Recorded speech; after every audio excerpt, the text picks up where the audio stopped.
পাক তাদেরকে একটা বিদ্যা দান করেন, আর সেই বিদ্যা যে মূল মফহুম ওয়ার্ড, 4টা ওয়ার্ড, তা সোয়াদ ওয়াও ফা, তাসাউফ। প্রথম শব্দ আসছে তা। প্রথম শব্দ কি আসছে? তা। এই তা এর অর্থ হইলো, তা মানে কি আরবি ভাষায় তার দ্বারা তৌবা। তার দ্বারা কি? তৌবা। এরপরে এই তাকে আবার 4 ভাগে ভাগ করছে আমাদের উলামায়ে কেরাম। প্রথম তা দিয়া বলা হয়েছে তৌবা করো, আর দ্বিতীয় তা দিয়া কি করছে? তরক করো। তরক মানে কি? পরেশ করো, বিরত থাকো ওই সমস্ত নিষিদ্ধ কাজ থেকে যেগুলো আল্লাহ নিষেধ করছে।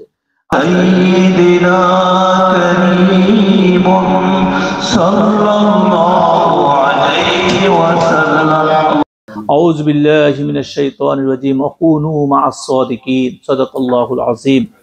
আল্লাহ রাব্বুল আলামিন কোরআনে কারীমের মধ্যে ইরশাদ করতেছেন যে তোমরা সিদ্দিকদের সঙ্গী হয়ে যাও।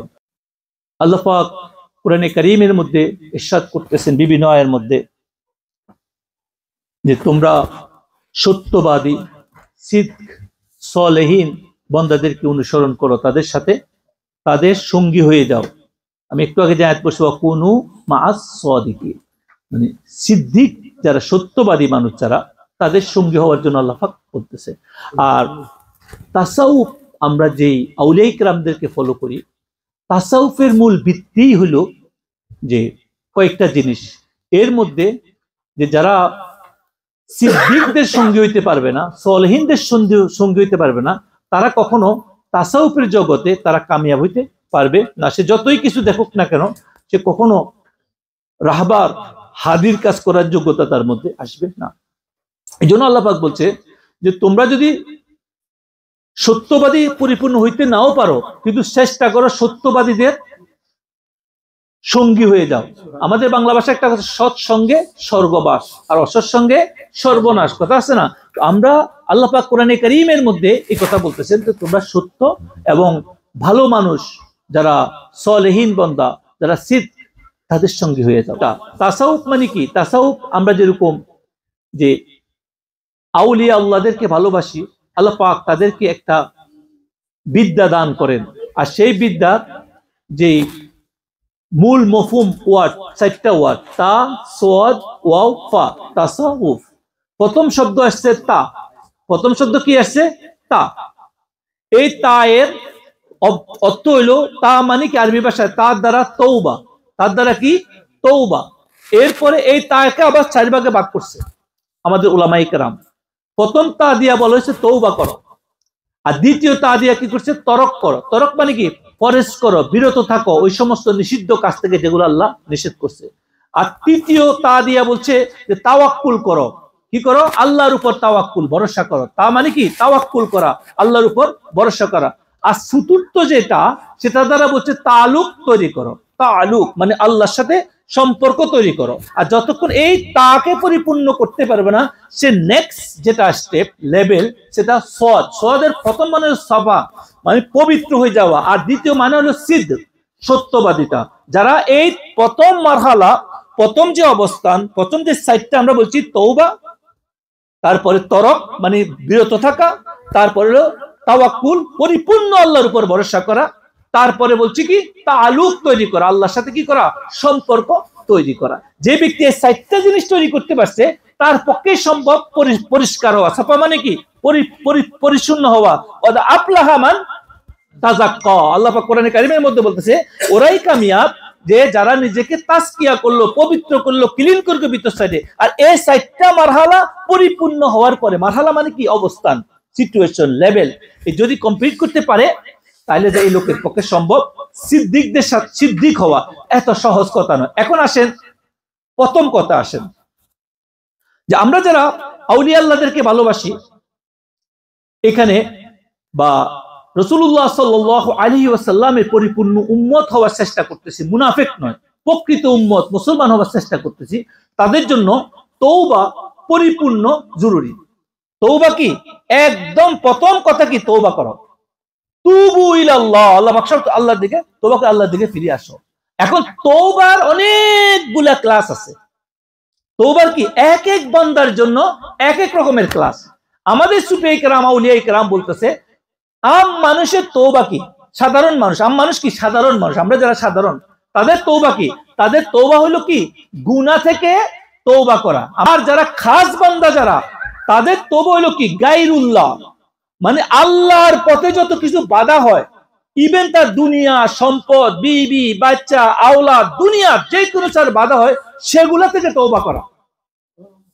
ইন্নামা আমওয়ালুকুম ওয়া আওলাদুকুম ফিতনা, আল্লাহ পাক কোরআনে কারীমের মধ্যে বলতেছেন যে তোমার মাল সম্পদ, তোমার পরিবার পরিজন, এগুলা আমাকে পাওয়ার পথে বড় ফিতনা, বড় কি বাধা। আর এখানে বলতেছে যারা খাস ব্যক্তি, যারা আল্লাহওয়ালা ব্যক্তি, আল্লাহর প্রিয় ব্যক্তি হয়, তাদের তওবা হলো তারা এই আল্লাহ পাওয়ার পথে, মানে আল্লাহকে ডাকার জন্য যে জিনিস আমাকে দেরি করায়, বিরত করায়। মনে করেন আমি এখন পরিবারে একটা কাজ করতে যাব, আল্লাহ পাকে জিকির থেকে গাফেল করে দিতে পারে কিছুক্ষণের জন্য, এই জন্য তারা ওই জায়গা থেকে তওবা করে।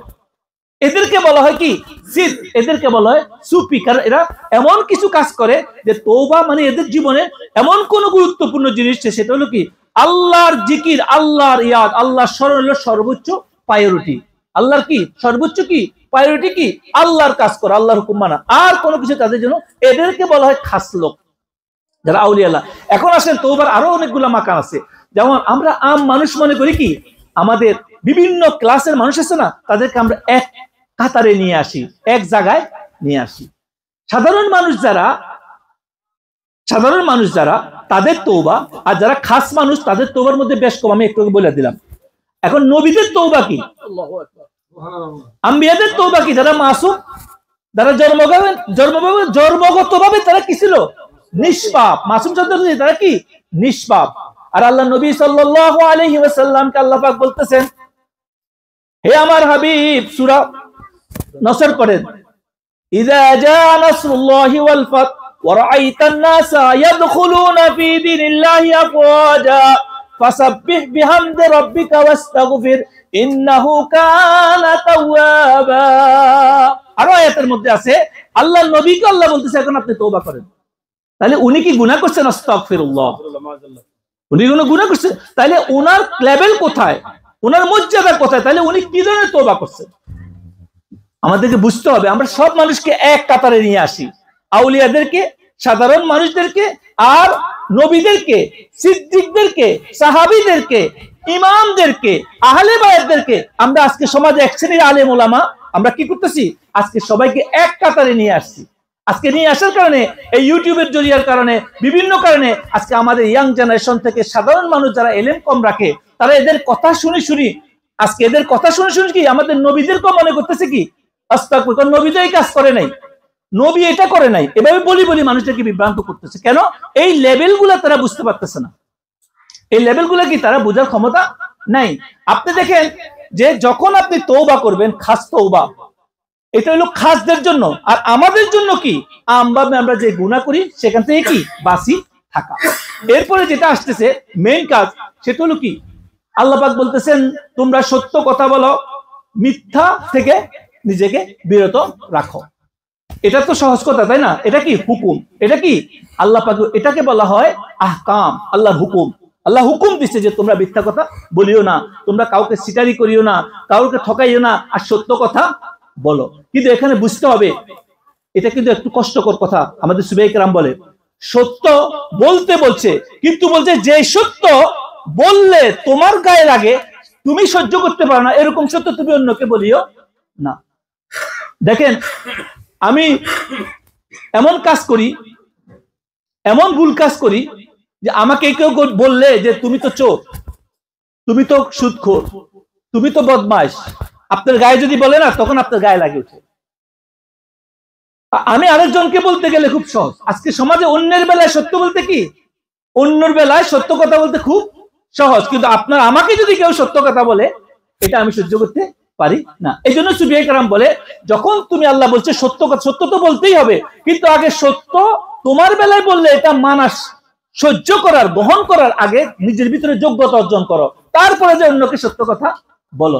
তুমি নিজেই সত্যকে গ্রহণ করো না, অন্যের বেলায় বলে, এখন সে তো তোমারটা গ্রহণ করবে না। পয়েন্ট বুঝে আসছে কথাটা? এই জন্য বলছে তোমরা মিথ্যা থেকে বাঁচি থাকো, আর সত্য কথা বলো যেটা তুমি সহ্য করতে পারো।